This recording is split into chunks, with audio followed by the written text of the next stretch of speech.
Hey Team Bio, welcome to your screencast, your first screencast on inheritance. Well, I guess we've been talking about inheritance, but we haven't been using those words to describe it. When we talk about mitosis, into two, you get a clone, or two clones, I guess, and it's a form of asexual reproduction. And meiosis leads to the creation of four gametes, each with half the amount of genetic information as a typical diploid cell, and new combination of alleles, so variation. And we're going to spend really the rest of the year focusing on the molecule of heredity, DNA, and talk about how DNA is used to create proteins which lead to traits and behaviors. You already know a little bit about this. This process of going from DNA to RNA is called transcription.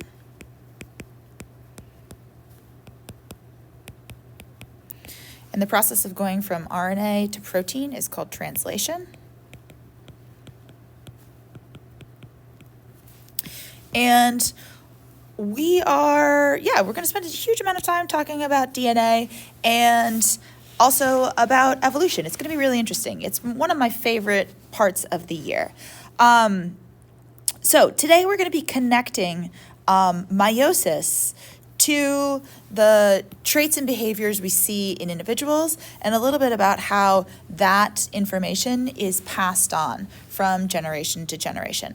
And so in order to do that, we're going to look at one gene. It's called the MRC1 gene. So this is a location on a chromosome, and I could actually look it up, but I didn't.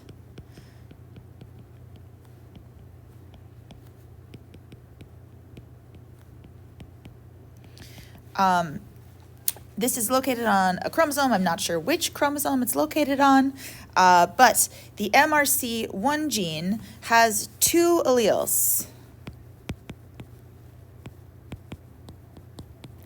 And one allele we're going to call big F, or capital F. And if you have this allele, you have freckles.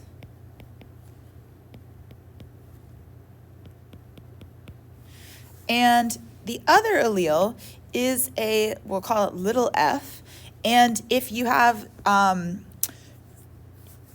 two copies of this allele, you are freckleless.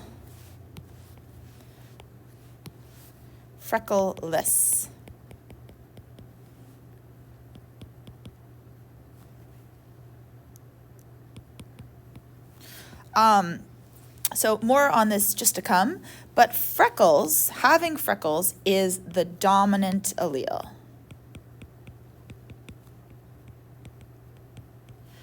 And freckleless is recessive. Okay, more on that just now, in a second. Okay, so our proteins lead to our traits and behaviors, but the proteins that we have are dependent on our DNA. So let's zoom in here on some diploid cells. Now, diploid cells are, remember, 2N, where N is the number of homologous chromosomes. In humans, N is 23. In these cells that I've just drawn here, N is only equal to 1. There's only one pair of homologous chromosomes in each cell. Okay, so every cell, if we zoom in on it, we will see chromosomes. Now, chromosomes in interphase are going to be loose, kind of like a cat that's played with a ball of yarn, uncompacted, but it's kind of easier to imagine them in their compacted state. And every chromosome has a bunch of different genes on it, and they're all arranged in an order because a chromosome is actually just a really long strand of DNA. And our MRC1 gene is located in this area of in this cell, our one pair of homologous chromosomes here. So when we zoom in on this cell, we see this pair of homologous chromosomes, and here is the location of the MRC1 gene. Now, this cell has two copies of the big F allele. So the genotype of this individual is big F, big F. This was the chromosome they got from their mother, and this was the chromosome they got from their father. Now, when they have a genotype of big F, we call this homozygous dominant.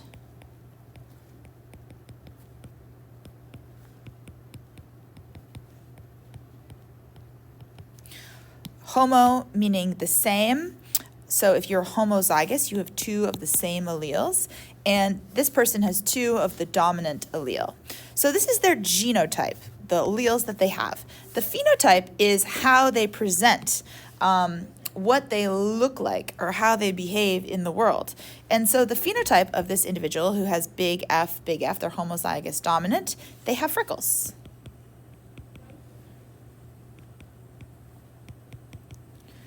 And let's just color code freckles.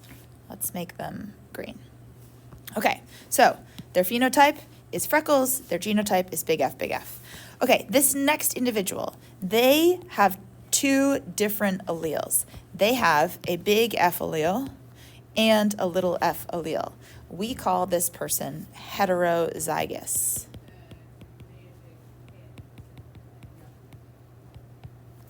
So they got this copy of this chromosome from their mom, this chromosome from their dad, their big F, little f, but like the person who is homozygous dominant, this individual also has freckles.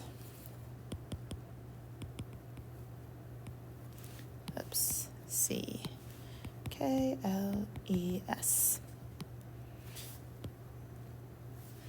Okay.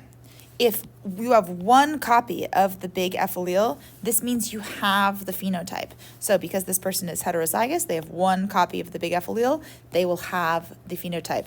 Big F is dominant over little f, which is recessive. Okay, this last example, we have a cell that has two copies of the little f allele. Their genotype is little f, and they are homozygous recessive.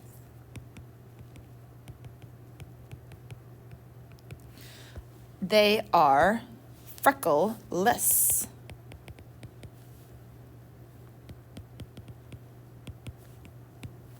They lack freckles because they have no copies of the freckles gene, or of the big freckles allele.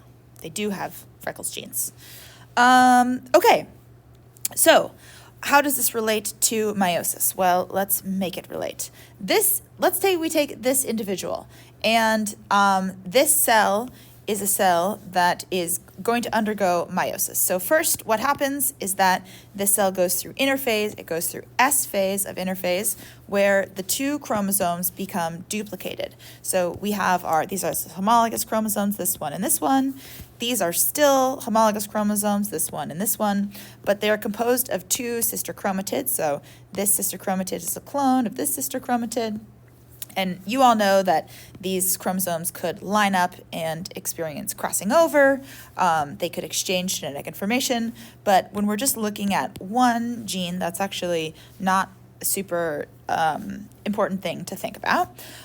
So this cell undergoes meiosis. The homologous chromosomes separate from one another, and then the sister chromatids are pulled apart in the second round of meiosis. And ultimately, we're left with 4 cells. And each cell is haploid, meaning there's only one copy of every chromosome.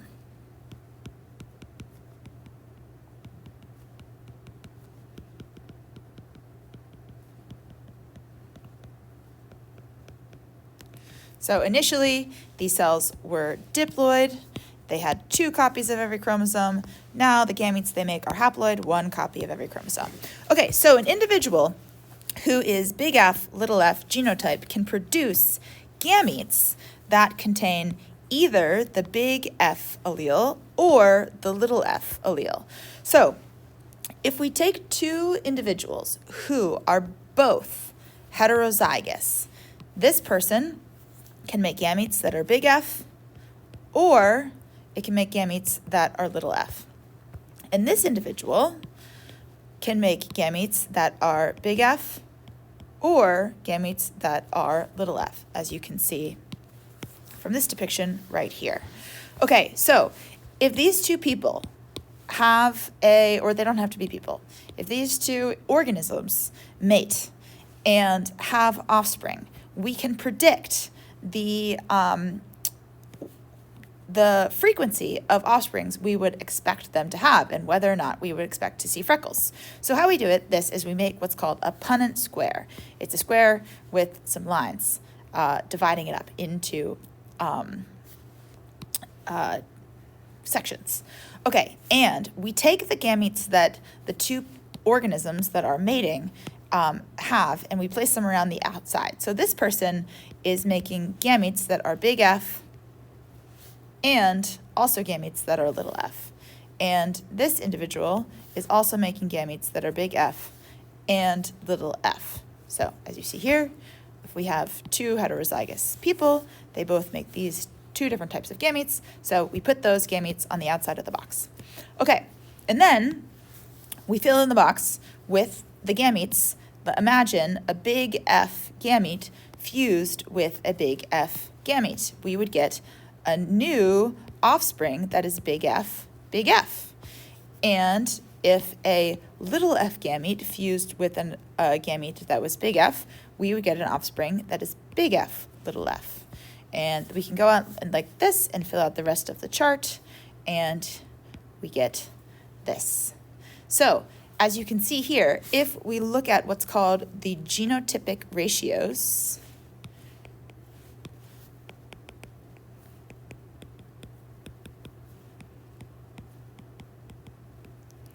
oops, not rations, ratios, we see that our ratios are big F to big F, little f, to little f in a 1 to 2 to 1 ratio. So this pairing we would expect to see if these individuals had a bunch of offspring, about 25% should be big F, about 25% should be little f, and about 50% should be big F, little f. So, but what are these phenotypes? Anyone who is freckleless, we are going to make pink, and anyone who has freckles, we are going to highlight them in green. So if you have one copy of the big F alleles, you know you have freckles. So all of these individuals have freckles, and only these individuals are freckleless. So our genotypic ratios are 1 to 2 to 1, but our phenotypic ratios are 3 to 1. We would expect 75% of these offspring to have freckles and only 25% to be freckleless. Okay, so there's your screencast relating meiosis to inheritance and how we can see how people who have freckles can have a baby that has no freckles. Okay, that's all.